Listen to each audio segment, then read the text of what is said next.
100년이 넘은 거대한 배가 거의 침몰 직전이라고 상상해 보세요. 바로 그게 당시 해운업계의 거인 머스크의 상황이었습니다.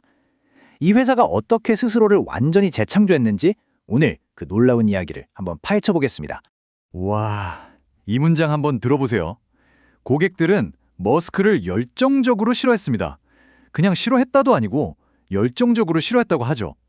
이게 당시 머스크가 얼마나 심각한 문제에 직면했는지를 그냥 단적으로 보여주는 한마디입니다. 이건 뭐 단순한 불만 수준이 아니라 거의 증오에 가까웠다고 볼 수 있겠죠. 자, 그럼 얼마나 심각했냐고요? 이 숫자 좀 보세요. 마이너스 30. 이게 바로 2016년 머스크의 고객 충성도 점수, 그러니까 순추천 고객 지수, NPS라는 겁니다. 이게 뭐냐면 고객 만족도를 재는 가장 대표적인 지표 같은 건데요. 점수가 마이너스 100점에서 플러스 100점까지 있거든요. 그런데 마이너스 30이라니. 이건 뭐 그냥 나쁜 수준이 아니라 거의 재앙에 가까운 수치죠. 추천하는 사람보다 절대 쓰지 마세요 하고 말리는 사람이 훨씬 많았다는 뜻입니다. 자, 그럼 시간을 거슬러서 2016년으로 한번 가보겠습니다. 우리가 아는 머스크는 보통 해운업계의 절대 강자잖아요. 근데 그 당시에는요, 해운 리더가 아니라 그냥 수익성이 계속 나빠지고 있던 거대한 복합기업 딱 그 정도였어요. 뭐 석유 시추에 식료품 사업, 심지어 은행업까지 손 안 대는 데가 없었는데 솔직히 뭐 하나 제대로 되는 게 없었죠. 재정 상황은 어땠냐고요?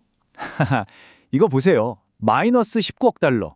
2010년 한 해에만 이만큼의 순손실을 기록한 겁니다. 정말 어마어마한 적자죠. 회사가 얼마나 심각한 재정난에 빠져 있었는지를 뭐 더 설명할 필요가 없을 정도입니다. 이런 재정 위기보다 어쩌면 더 심각했던 게 바로 문화였습니다.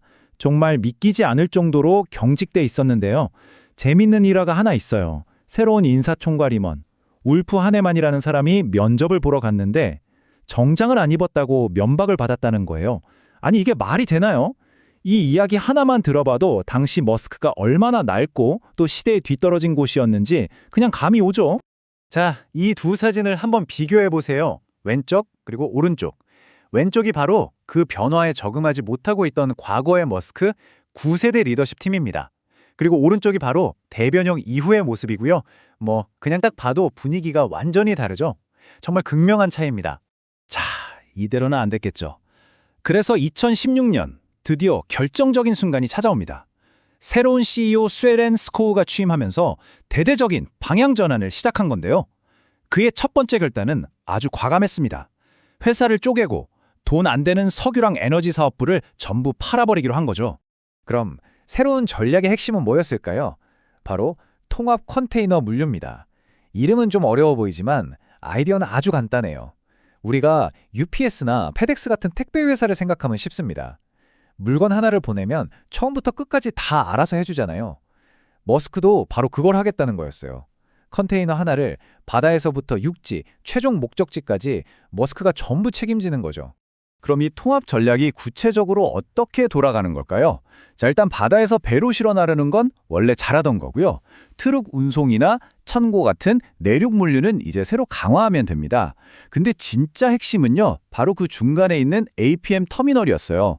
이게 머스크가 직접 운영하는 항만 터미널인데요. 바로 이 터미널이 바다와 육지를 하나로 쫙 이어주는 아주 결정적인 연결고리 역할을 한 겁니다. 이게 있으니까 전체 과정이 끊김없이 이어질 수 있었던 거죠. 자, 근데 여기서 진짜 중요한 문제가 있습니다. 전략 정말 기가 막히게 잘 짰어요. 하지만 아무리 멋진 전략을 세워도 그걸 실행할 조직 문화가 따라주지 않으면 그냥 종이 쪼가리에 불과하잖아요? 머스크의 가장 큰 숙제는 바로 여기에 있었습니다. 이게 바로 머스크가 넘어야 할 산이었습니다. 왼쪽이 과거의 문화예요. 그냥 정해진 절차만 따르고 위계 질서를 중요하게 생각하고 어떻게든 위험을 피하려는 그런 문화였죠. 하지만 새로운 전략을 위해서는요, 완전히 정반대의 문화가 필요했습니다. 고객을 최우선으로 생각하고 서로 협력하고 무엇보다 아주 빨라야 했죠. 그야말로 180도 다른 회사가 되어야 했던 겁니다. 자, 그럼 100년이나 된 문화를 도대체 어떻게 바꿀 수 있을까요? 그냥 이메일 하나 보낸다고 될 일이 아니잖아요. 그래서 머스크가 아주 똑똑한 방법을 씁니다. 바로 상징적 조치, 영어로는 아이코닉 무브라고 하는데요. 이게 뭐냐면 낡은 규칙을 깨고 새로운 일하는 방식을 만들기 위해서 의도적으로 아주 상징적인 행동들을 보여주는 겁니다. 이제 예전 방식은 끝났다 라는 메시지를 아주 확실하게 던지는 거죠. 예를 들면 이런 것들이에요. 의사결정 권한을 현장 직원들한테 확 넘겨줘서 속도를 높였고요. 전 직원이 똑같은 기준으로 보너스를 받게 해서 우리는 한 팀이다 라는 느낌을 갖게 있죠. 시대에 뒤떨어진 복장 규정은 당연히 없앴고요. 심지어 편향적일 수 있는 채용 시험도 폐지하고 코펜하겐 프라이드 퍼레이드에도 참가했습니다. 하나하나가 전부 낡은 문화를 정면으로 겨냥한 아주 상징적인 행동들이었던 셈입니다. 특히 이 복장 규정 없앤 이야기는 정말 단순하면서도 아주 강력합니다. 어느 날 인사팀 리더들이 그냥 다 같이 청바지를 입고 출근해버린 거예요. 그러니까 회사 전체가 술렁이기 시작했죠. 저래도 되나? 이런 대화들이 오가면서 결국 공식적인 복장 규정이 완전히 사라지게 된 겁니다. 이 작은 행동 하나가 경직된 문화를 깨고 우리는 이제 달라질 거다라는 아주 강력한 신호탄이 된 거죠. 그리고 프라이드 퍼레이드에 참가한 건 정말 큰 사건이었습니다. 당시 인사총괄 임원한테는 이게 성공하면 진짜 변화하는 거고 실패하면 끝이다 라고 생각했을 만큼 중대한 순간이었대요. 머스크 같은 보수적인 회사가 이런 행사에 참여한다는 건 상상도 못할 일이었거든요. 하지만 결국 해냈고 이 무지개색 컨테이너는 머스크가 훨씬 더 개방적이고 진보적인 회사로 다시 태어났다는 걸 보여주는 강력한 상징이 되었습니다. 자, 이렇게 전략을 바꾸고 문화를 바꿨습니다. 과연 효과가 있었을까요? 지금부터 그 거대한 변화가 가져온 정말 드라마틱한 결과들을 한번 살펴보시죠. 처음에 봤던 그 끔찍했던 NPS 점수 마이너스 30 기억나시나요? 이 그래프 좀 보세요. 2016년에 마이너스 30이었던 점수가 2022년에는 플러스 33이 됩니다. 이건 정말 믿기 힘든 반전이죠. 고객 중심의 문화로 바꾼 것이 정말로 실질적인 성과를 내고 있다는 걸 완벽하게 증명한 겁니다. 이제 고객들은 머스크를 싫어하는 게 아니라 오히려 추천하기 시작한 거죠. 돈은 어땠을까요? 당연히 따라왔습니다. 이 표를 한번 보세요.